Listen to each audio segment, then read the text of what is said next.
It's dumb good luck rather than good management that no one else has so far tested positive following the latest community COVID case, according to one expert. Auckland University Professor of Medicine, Gorman, believes the spread of the more contagious South Africa strain of COVID from MIQ shows the system's not working as it should, and New Zealand is extremely vulnerable while it's waiting in the queue for a vaccine. He wants our border closed temporarily while things are improved. Next Tuesday, our medicines safety watchdog, MedSafe, will consider whether to approve the Pfizer-BioNTech vaccine for use here and could make a decision within a day of that meeting. So I started by asking Professor Gorman if that was good news. Yes, it is. I think there's a lot of vaccine hesitancy here in New Zealand and elsewhere. So I think reassuring the community that the vaccine's been rigorously approved is a good idea, and it's welcome. Yeah, that assumes it gets through the process, though, doesn't it, Professor? Yes, well, I think given the Pfizer vaccine's been widely used and has now been put into millions of arms, if there was seriously untoward effects, we'd have known by now. What about the uncertainty around these new strains and the vaccine and its efficacy?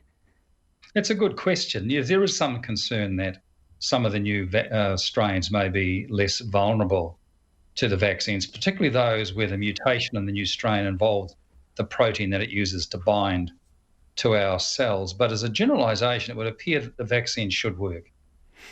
OK, well, does it really mean anything, approval or not, when we don't have actually any of this stuff on our shores? We don't even have a delivery time for the vaccine.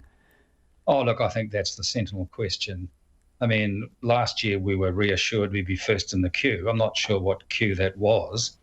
The fact that we're not going to get the vaccine until second quarter of the year, the fact that people who aren't health workers or border workers won't be vaccinated until the third and fourth quarter, leaves us very, very vulnerable, Lisa. I mean, if you think about us, we've got a very leaky border. We're trying to use hotels as quarantine facilities. We've got a community which doesn't have any immune resistance to this virus. We are peculiarly vulnerable. The counter to that, though, Professor, is that potentially we could be victims of our own success because the world will be looking at us thinking, hey, you've got one community case right now, so shouldn't we wait patiently further down the queue?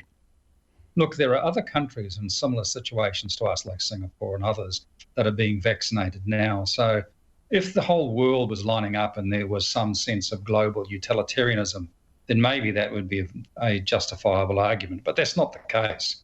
There are other countries in similar situations to us who have obviously had far better access to the vaccines than we do. So why do you think, or why do you categorise us as being very vulnerable? We're vulnerable because, in fact, because we have almost no disease here, we have no herd immunity here, and because we're living in an environment, Lisa, where we're relying upon border management, which is not working as well as it should do. We have 5 times as many people per capita coming back as Australia does. We are peculiarly vulnerable, and if we remain unvaccinated, we are going to have trouble accessing other countries. It's pretty evident that for you and I to travel later this year or next year, we're going to need, first of all, a vaccine, and secondly, a proof that the vaccine's worked. So I think we're vulnerable both from a mobility point of view, but we're also very vulnerable from a community point of view. The government and even the Director General of Health would point to the fact that, you're right, we have these big volumes of people coming back. Given those volumes, the number of cases that we have had in the community are arguably very, very small. Yes, I think, the Herald documented 78 border breaches from August through to the end of last year. We've had about 10 occasions where the virus has jumped in that time.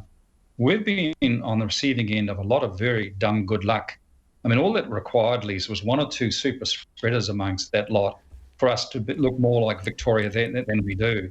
And I don't think we can continue to rely on dumb good luck. OK, so let's look at this current situation with the community case that we do have involving the woman from Northland. So far, no further positives. So is that dumb good luck or good management? No, it's dumb good luck. It just means she's not a super spreader. It means she doesn't shed a lot of the virus. I mean, she had enough contacts and went enough places between her becoming infectious and her becoming isolated to have caused a major community outbreak if she had been a super spreader or she'd been a shedder of virus. So on the one hand, it's good management that she recorded where she was, and good on her.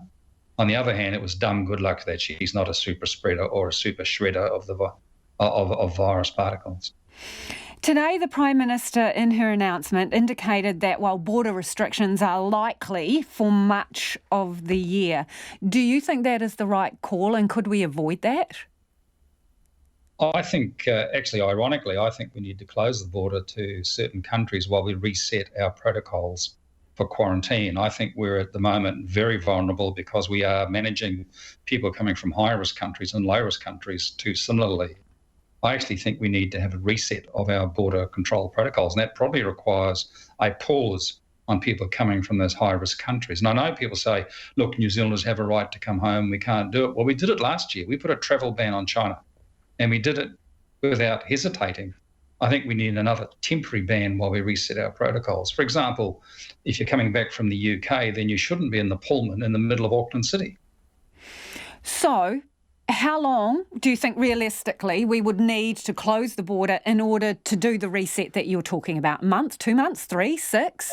No, I think we're looking at 3 or 4 weeks at the most. I mean, basically you would actually have a cycle of people leave, which gives you the ability to decide how you're going to allocate your resources. I mean, I was surprised yesterday, Lisa, to find out that people were now starting to check on ventilation in hotels. I just about fell off my stool. Shouldn't that have been done a year ago? I mean, there are things I've just taken for granted, like border workers being tested. When you find out they aren't, you think, goodness gracious me, I must be living in a parallel universe. I mean, imagine locking people up in a hotel and not checking the ventilation when you're looking at an airborne virus. That just beggars belief. But I think 3 or 4 weeks gives you the chance to reset. And I think that's what you're hearing from Michael Baker and Nick Wilson too. We've certainly got to reset our border management, given that we're now dealing with more infectious strains, and particularly, Lisa, given that we're not going to have widespread access to the vaccine until very late this year. Could we have done better over the last year? Yes. Should we have done better? Yes. Is New Zealand the country that you and I want to live in right now? Absolutely. Are we at risk? Yes, we are. And we need better management if we're to stay in this wonderful situation we're currently in. And that is Professor Des Gorman.